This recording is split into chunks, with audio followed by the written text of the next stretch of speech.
Tout est en ordre pour mon départ? Oui, absolument, monsieur. Partez toujours en fin d'après-midi. Il y a tout de même un petit changement. Lazare et Pérez ne viendront pas, ils ont été retenus. C'est pas grave. Ah, dites-moi, comment se passe l'exposition sur la voie 12? Ah, très très bien. Il y a eu 2067 personnes hier, bien pour le premier jour. C'est parfait. C'est parfait, vous voulez dire. Est-ce que vous vous souvenez du vieux monsieur dont je vous ai parlé hier, qui était resté toute l'après-midi à tourner autour de la loco? Oui, oui, bien sûr.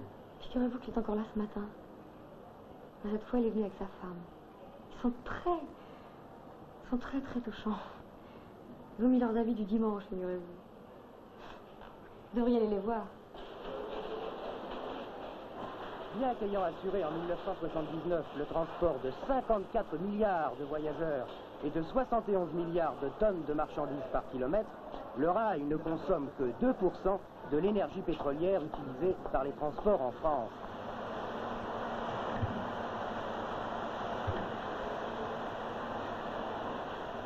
À l'avenir, il sera encore plus économe, 10% à l'horizon 85, grâce au progrès technique et à l'électrification accélérée. Pardon, monsieur, vous êtes sans doute un ancien roulant. Pierre Chenot, mécanicien. 35 ans de vapeur et de suite. Et avec la Lison, on a roulé 200 000 km. 7 ans ensemble. C'est ma dernière machine. Non, il a été plus avec elle qu'avec moi. Je connais tout sur elle. Mais depuis qu'il est à la retraite, je m'en rattrape. Vous ne le quittez plus. Je ne le quitte plus. Non, mais elle a un peu raison. Quand je roulais, ma femme et moi, on se voyait pas beaucoup. Je croyais des trucs, moi, à la casse. Alors, j'ai lu par hasard qu'elle était là, alors on est venu lui tenir compagnie.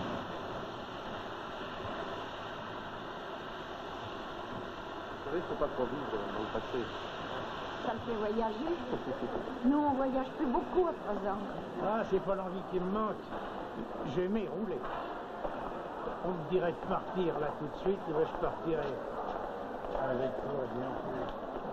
Dites, Oui. combien de personnes maintenant voyagent en train? À peu près 2 millions par jour dans toute la France. Écoutez, si vous avez tellement envie de voyager, j'ai justement un travail à faire en province. Si vous voulez venir avec moi, je vous invite. On sera de retour demain après-midi. Ah, vous aussi, vous êtes cheminot? Oui, bien sûr. Allez, Madeleine. Tchuss.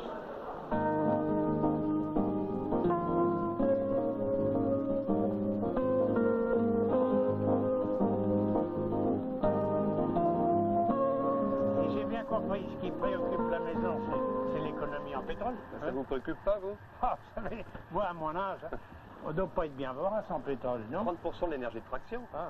En fait, on devrait économiser sur tout, vous savez. Bah tenez, regardez ce camion qui roule là. Ouais. Paris Biarritz. On se faisait la course avant avec les camions qui perdaient à chaque coup. Je vais vous expliquer. Un train de 800 tonnes comme celui-là, Ouais. ça a une surface de pénétration à peine supérieure à celle de ce camion. C'est la notion même de convoi qui est économique. Ouais. Derrière la motrice, c'est tout le reste qui profite du sillon. Voyageurs ou marchandises.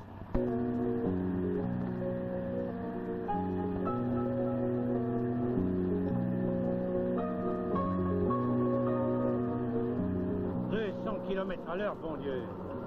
Et vous allez rester tout le temps à cette vitesse là de Paris jusqu'à Bordeaux?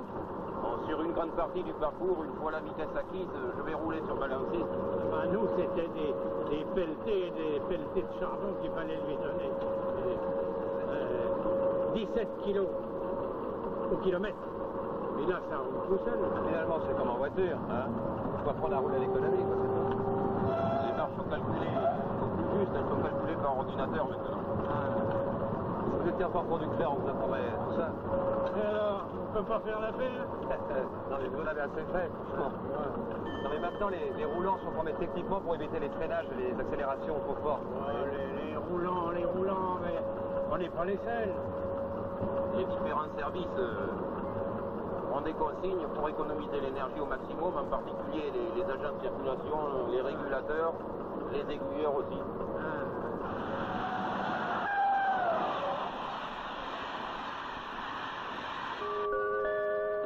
Le train 1 Aquitaine en provenance de Paris. Vous n'allez quand même pas tout changer. Il y a des jours où les trains sont surchargés, il y en a d'autres où ils sont à moitié vides et pourtant ils roulent quand même. Alors qu'est-ce qu'il faut faire? Mais effectivement, c'est un problème pour nous. On essaye d'inciter les gens à voyager aux périodes creuses par des réductions, des tarifs spéciaux. Et on pense comme ça équilibrer le remplissage des trains. Ouais. En fait, ce qu'il faut, vous savez, c'est une mentalité différente, nouvelle, de nouvelles habitudes. On va même jusqu'à remplacer par des cartes un train complètement vide, complètement vide. Alors, c'est ça votre travail? Oui, oui, entre autres. Ah, Marc. Comment vas-tu? Ça va? Je te présente des invités de dernière minute. Madame Chenot. Bonsoir, madame. M. Chenot, qui était l'ancien mécano.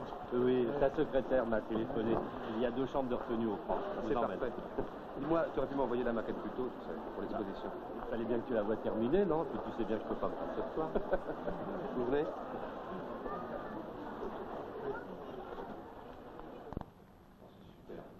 On ne regrette pas d'avoir attendu.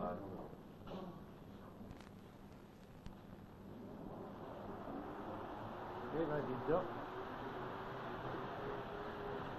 Ça, on peut dire que c'est du beau travail. Hein. Ah oui. Et de plus, c'est indispensable. Il y a souvent des notions assez abstraites à faire passer en matière d'énergie. Et ça, là, qu'est-ce que c'est? Un passage à niveau avec capteur solaire. Tiens, De toute façon, il y aura un commentaire qui expliquera toute la maquette. Tu t'amuses comme un fou, là. Non, vous voyez, ce qu'on veut montrer par cette maquette, c'est que en équipant les locomotives électriques d'un système de freinage par récupération, on renvoie au réseau sous forme de courant l'énergie de freinage. Sinon, elle se perd en chaleur. Sur l'ensemble du rail, les gains seront appréciables. eh ben, dites donc, après tout ce que vous m'apprenez, il va falloir me réembaucher. Sinon, là aussi, ça sera du gaspillage. Si on nous avait dit qu'on dînerait ce soir à Bordeaux, hein, Madeleine? Moi, je voudrais trinquer à votre santé, monsieur Jacques, et à votre générosité.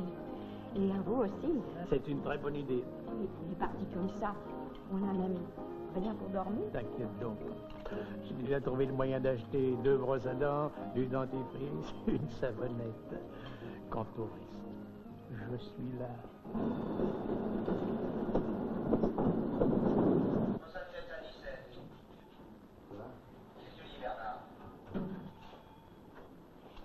La nuit, c'est fantastique. J'aimais ça, foncer dans la nuit. C'est ce qui m'a décidé au métier. Mon père, c'était pareil. On est une famille de cheminots de père en fils. Notre gars fait le même travail que vous, près de Rouen. Hein, Madeleine? Je veux bien connaître le travail, alors le coup de bourre des nuits, à 30, 35 trains, à des branchés.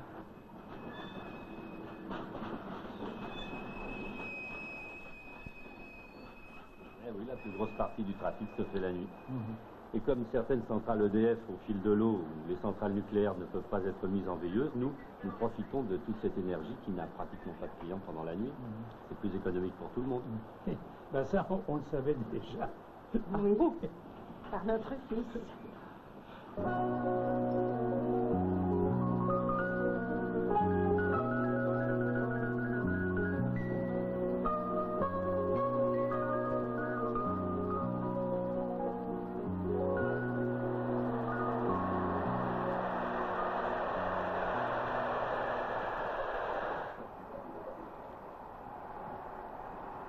Vous êtes trop jeune.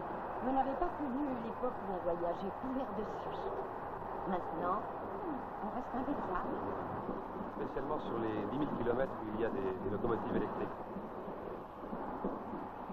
Et elle tire combien? À 200 km/h, elle tire 700 tonnes et un diesel à 160 km/h ne tire que 400 tonnes. Mais les wagons se sont drôlement allégés. Ah oui, bien sûr. Vous savez qu'en 1990, Oui, mais là, on ne le verra peut-être pas. si vous le verrez, je vous trouve très jeune, vous savez. Oh, ça va, non. Et alors, en 90, que verrons-nous? Eh bien, 13 500 km de lignes électrifiées, soit plus de 80% du trafic voyageurs et marchandises. Je l'ai dit hier soir, Madeleine. Nous sommes nés trop tôt. Bon, dans quelques instants, on va s'arrêter. Une voiture va nous emmener dans une autre gare. Et là, je n'en dis pas plus.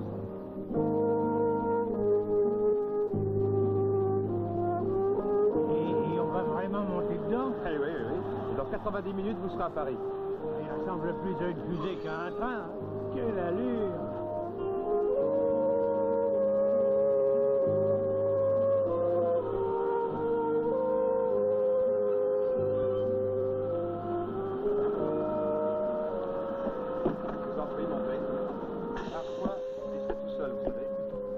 termine sa période d'essai. Dans peu de semaines, 17 millions de voyageurs par an, avec une consommation d'énergie pour chaque voyageur équivalente à celle d'un cyclomoteur, si le train est occupé à 60%.